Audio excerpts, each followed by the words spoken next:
नमस्कार मित्रांनो, स्वागत आहे तुमचं आपल्या चॅनल मध्ये आणि मी मंदार आंबोकर घेऊन आलो तुमच्यासाठी एक नवीन ब्लॉग। आपण रायगडवरून आलेलो आहोत आणि खूप छान एक्सपिरियन्स होता रायगडचा आणि इतरत्र आजूबाजूच्या परिसराचा। बाय द वे ते व्हिडिओज तुम्ही नसतील बघितले तर नक्कीच बघा आणि त्याच्यात पण मी फूड कव्हर केलेला आहे। ते झाल्याच्या नंतर आता काय करायचं पुढे प्रश्न पडतोय ना, क्योंकि क्या है कन्सिस्टन्सी मॅटर्स ब्रो। तर त्याच्यामुळे परत येऊन ठेपलोय बोरिवली मध्ये। जसं काय बोरिवली माझी सासरूवाडीच आहे पण आजचा विषय टोटली वेगळा आहे। ठीक आहे, जेवणाच्या बऱ्याच पद्धती असतात। तसंच आता मी कोकणी आहे, कोकणातलं जेवणाची पद्धत वेगळी आहे। थोडंसं तळ कोकणात गेल्यावर मालवण साईडचं जेवण थोडंसं वेगळं असतं चवीला। त्याच्यानंतर गोवा, तो गोहे करक तो होना ही मांगताय ना मेरी जान। तर आज आपण गोवन फूड बेसिकली टेस्ट करणार आहोत। तर त्याच्यासाठी सर्वात पहिले बोरिवली वेस्ट मध्ये येऊन आपण पोहोचलेलो आहोत गोहेकर्स मध्ये। गोवन फूड जे आहे मूळतः हा जो प्रकार आहे गोवन म्हणून, तर तो गोव्या साईडने चालू होतो, म्हणजे गोव्यामध्येच प्रसिद्ध आहे गोवन फूड। पदार्थांमध्ये खोबरं वापरलं जातं, कोकम वापरलं जातं, चिंच देखील वापरलं जातं आणि विनेगर देखील वापरलं जातं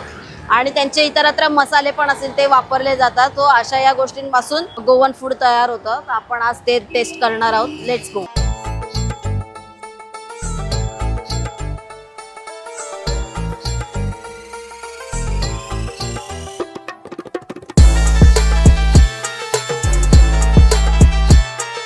बसलेलो आहोत गोहेकर्स मध्ये आणि इथे आपण ऑर्डर दिलेला आहे। आता ही जी नावं आहेत ना आपल्यासारखी पण वाटतात आणि थोडीशी वेगळी पण वाटतात, तर त्याच्यामुळे ते प्रोनाउन्सिएशन माझं होणारच नाही, या जन्मात नाही होणार। तर ते आल्यावर मी तुम्हाला सांगेनच। अदरवाईज इथला जो ॲम्बियन्स आहे ना तो खूपच शांत आहे आणि मस्त त्या लोकांनी मेंटेन केलेला आहे भाई। म्हणजे तुम्ही बघा किती साफ सुथरं ठेवलेलं आहे, एकदम क्लिनिंग्स के दिल में बोलतात। ते बघूनच म्हणजे मूड फ्रेश झाला माझा एकदम।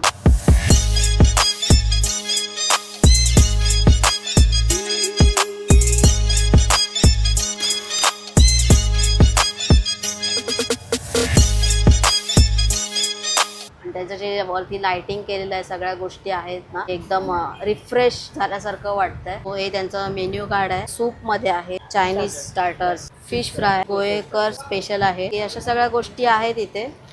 तर तुमच्या हिशोबाने घेऊ शकता। सो आपले पदार्थ इथे आलेले आहेत। बघायला गेलं तर जेवणच ऑर्डर केलेलं आहे, कारण आता झाले 7:30 पावणे 8 होत आले। भात आपण ऑर्डर केलेला आहे। प्रॉन्स झाकुती म्हणून एक आहे, तर त्याची प्राइस आहे 550 रुपये। इथे गोवन पापलेट करी ऑर्डर केली आहे, त्याची प्राइस 550। दिसायला तर भारीच दिसतंय नो डाऊट। चव मॅटर्स के दिल में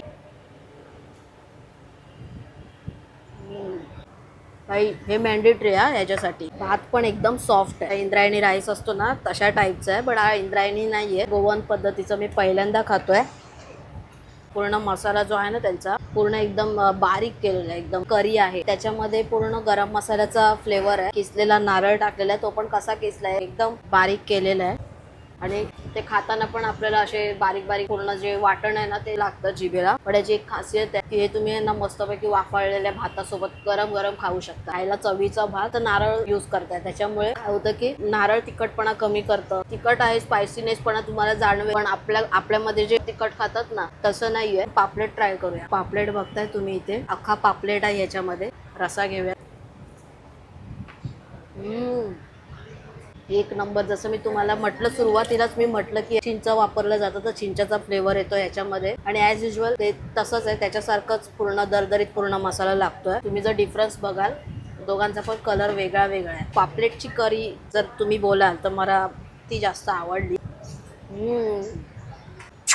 पापलेट एवढा फ्रेश आहे, खूप जास्त लेवलला फ्रेश आहे। माझं सजेशन तुम्हाला हे राहील, तुम्ही जर या इकडे आला तरी पापलेटची करी तुम्ही नक्कीच ट्राय करा, आलीच पाहिजे। जर तुम्ही इथे आला असाल आणि तुमचं काही फेवरेट असेल, आता त्याला हे सगळं मागितल्याच्या नंतर तो मला म्हणाला की इथे स्टार्टर्स पण खूप खाल्ल्या जातात, क्वांटिटीमध्ये तर कमतरताच नाहीये। सगळ्यात पहिली तर ती गोष्ट, क्वालिटी ती पण उत्तम, म्हणजे नाव ठेवण्यासारखं नाहीये। आणि आपण नाव कशासाठी ठेवतो ना की जी गोष्ट आपल्याला नाही आवडली किंवा काय एक्सपिरियन्स येतो ना त्या गोष्टीनुसार ते बोललं जातं। सो हा पापलेट बघा भाई केवढा फ्रेश। एक 3 डिशेस घेतल्या होत्या आपण, मस्त होत्या। व्हरायटी म्हणून आपण एक एक्स्ट्रा घेतली होती कोळंबी आणि पापलेट तर मला घ्यायचाच होता खास करून, तर वर्थ होतं। म्हणजे पैशाप्रमाणे. जाऊया आपण आता आपल्या नेक्स्ट लोकेशन मध्ये. बाय द वे आपलं नेक्स्ट लोकेशन हे बोरिवली मध्ये नाहीये. गोवन फूड करतो तर आपल्याला ते गोवन फूड साठी पळापळ करावी लागणार आहे. सो वाजलेत बरोबर 8-11 झालेले आहे. त्याचं सेकंड आउटलेट पण आहे. हालाकी की मी तिथे गेलो नाहीये पण ते कांदरपाड्यामध्ये आहे.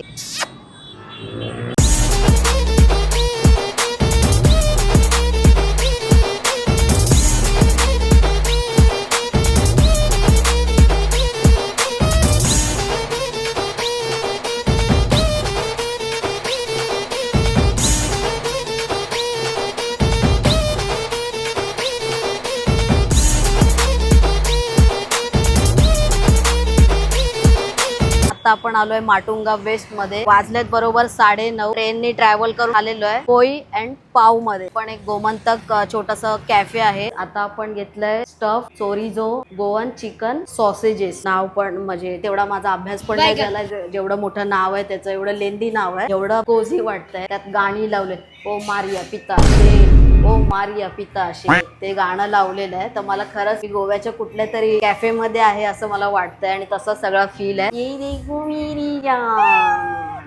ही डिश तुम्ही बघताय ही एक गोवन डिश आहे. याच्यामध्ये चिकन स्टफ केलेलं आहे. पिओ आणि पाव हे दोन्ही पण पावच आहेत. म्हणजे आपल्या इकडे मिळतो तो पाव आणि गोव्या साईडला जो मिळतो तो पिओ. हा एक पावाचा प्रकार आहे. आणि आपली सेकंड डिश पण आलेली आहे. ओ वाव.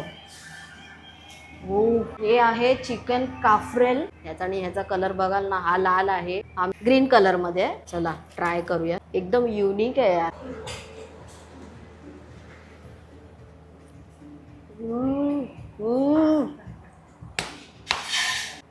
भाई जलवा. आई शपथ क्रेझी भाई क्रेझी. आणि हे ना बाहेरून बघा ना एकदम असं सगळं त्याचं पडतंय. हा क्रिस्पी असा रवा असतो ना तसं हे वेगळंच काहीतरी आहे. आणि असं ते पडतंय. आणि आतलं जे स्टफिंग आहे ना भाई काय ज्युसी आणि बाप लागतंय ते. ही पोळी जी ना पोळी खूपच सॉफ्ट आहे. आणि त्याच्या आतमध्ये ते भरलेलं जे चिकन आहे ना चिकनचं स्टफिंग भाई काय लागतंय. म्हणजे थोडीशी अशी आंबट तुरट अशी टेस्ट आहे. गुड भाई. ह्याच्या आतमध्ये जे स्टफ केलेलं जे चिकन आहे ना ते एक्स्ट्रीम लेवलला सॉफ्ट आहे. म्हणजे आपलं पॅटीस असतं बघा चिकन पॅटीस ते खाताना जी वाईब येते ना ते हे आहे सेम. फक्त फरक एवढा आहे जे पॅटीस असतं ते वरतून खारी सारखं असतं कडक आणि आतमध्ये सगळं त्याचं मटेरियल असतं. जे स्टफिंग असतं ना पॅटीस मध्ये हे त्याचं अपग्रेडेड व्हर्जन आहे असं बोलू शकतो. 265 मध्ये काम 25 लेवल वर ते भाई. तर हे खूप जास्त आवडलं मला. आता हे बघा ना किती म्हणजे ह्याचं पण सेमच आहे. फक्त आता आपण टेस्ट करणार आहे ती स्टफिंग जी वेगळी आहे ग्रीन मसाल्यामध्ये आहे आणि गोवन पद्धतीने केलेली. हे जो वरचा जो मसाला आहे ना तो ग्रीन काब्रेल म्हणून काहीतरी बोलला तो. तर ते आहे टेस्टी लागतंय. बट मी सजेस्ट हे करेन तुम्हाला. हे पण तुम्ही ट्राय करू शकता. ह्याची पण चव बेस्टच आहे माझ्या आवडीनुसार ना. आता माझी चव जशी आहे तसं मी सांगणार. मी तिखट प्रेमी आहे तर त्याच्यामुळे मला हे खूप जास्त आवडलं. साफसफाईचा तर नादच खुळा. ह्याच्याबरोबर ना काय पण कोल्ड्रिंक चालेल. ह्याच्याहून चांगली जर वाईब तुम्हाला घ्यायची आहे बाई हे घेऊन तुम्ही दादर चौपाटीला जाऊ शकता. विथ कोणतं पण कोल्ड्रिंक वगैरे जे काय असेल ते तीन बन जाएगा. शेवटपर्यंत सगळं स्टफिंग आहे कोल्ड्रिंक पण आहे. आणि आता बघूया दोघांचा मिलाप कसा लागतोय. नाद खुळा. गोवन पदार्थ मला आतापर्यंत खाल्लेले तरी आवडले. ओरिजिनल मला जर खायचं असेल तर आय नो मला गोव्यालाच जावं लागेल. कॉम्बिनेशनच जबरदस्त आहे. Super must try. तर आय होप तुम्हाला आजचा व्हिडिओ आवडला असेल. व्हिडिओ आवडला तर लाईक करा आणि चॅनलवर नवीन असाल तर सबस्क्राईब करा. लवकरच भेटूया एका नवीन व्हिडिओमध्ये. तोपर्यंत स्वतःची काळजी घ्या आणि फूड रिलेटेड अजून तुम्हाला काय काय बघायला आवडेल ते मला नक्कीच सांगा. बाय.